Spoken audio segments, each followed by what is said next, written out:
आज देश अंतर्राष्ट्रीय महिला दिवस मना रहा है और कल पश्चिम बंगाल में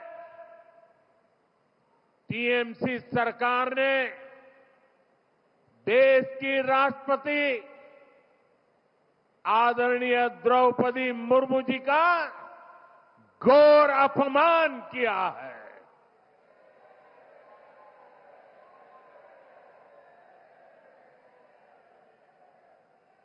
द्रौपदी मुर्मू जी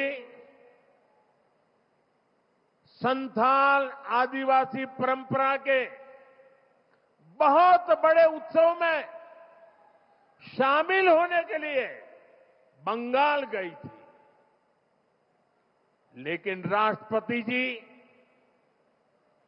और उस कार्यक्रम का, आदिवासियों के उस महत्वपूर्ण कार्यक्रम का, आदिवासियों का गौरव करने के बजाय टीएमसी ने आदिवासियों के संथाल लोगों के यह अत्यंत पवित्र और महत्वपूर्ण कार्यक्रम का बहिष्कार किया और राष्ट्रपति का बहिष्कार किया।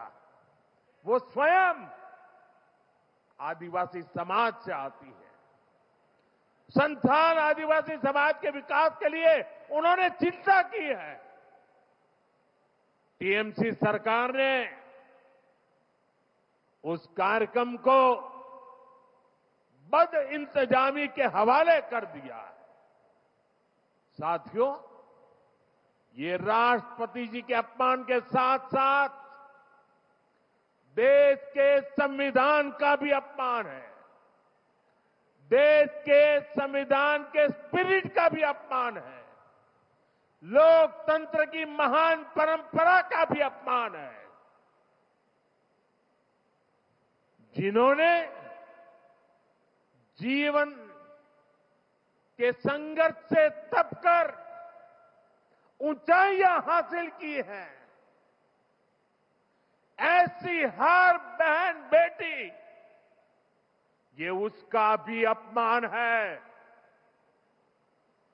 साथियों, हमारे यहां कहा गया है, अहंकारे हतः पुष्टः समूलम च विनश्यति, यानी अहंकार में चूर व्यक्ति कितना भी शक्तिशाली क्यों न हो, अंततः नष्ट हो जाता है।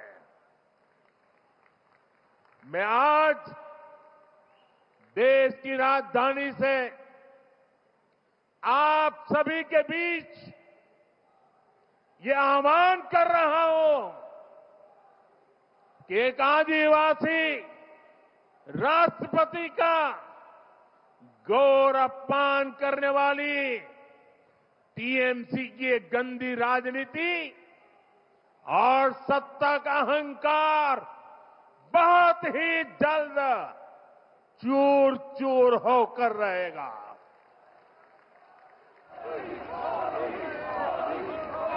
पश्चिम बंगाल की प्रबुद्ध जनता टीएमसी को एक नारी के अपमान के लिए, एक आदिवासी के अपमान के लिए और देश के महामना राष्ट्रपति के अपमान के लिए कभी भी माफ नहीं करेगा। देश भी कभी माफ नहीं करेगा। देश का आदिवासी समाज भी कभी माफ नहीं करेगा। देश की नारी शक्ति की कभी माफ नहीं करेगी।